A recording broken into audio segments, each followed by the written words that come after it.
Wala akong pakialam sa inyo.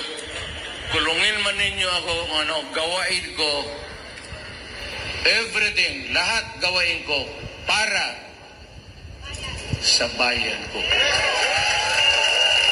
Ito ang naging reaksyon ni dating Pangulong Rodrigo Duterte kaugnay ng umano'y napipintong pag-issue ng arrest warrant ng International Criminal Court o ICC sa kanya, kaugnay pa rin ng War on Drugs campaign ng Administrasyong Duterte. Tulad ng inaasahan at palagian namang sinasabi ng dating Pangulo, hindi siya patitinag sa anumang pagbabanta nito sa kanya.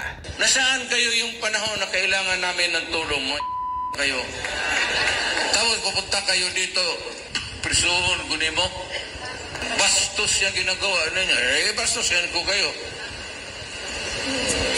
Huwag kayong magpa-alipin ng puti. Bakit sila pupunta dito tapos maghusga? Anong nagawa nila sa akin? Sa atin? Wala. Pumunta sila dito, ninakaw nila lahat.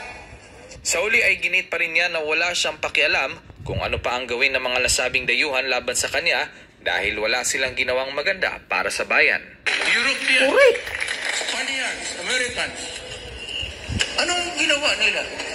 Tama. What have you done for the Filipino to deserve even the slightest?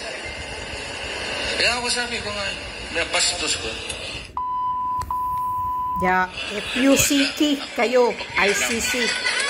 Pero sa bayan ko, maniwala kayo, magpakamatay ako para sa inyo. Para sa Diyos at sa Pilipinas.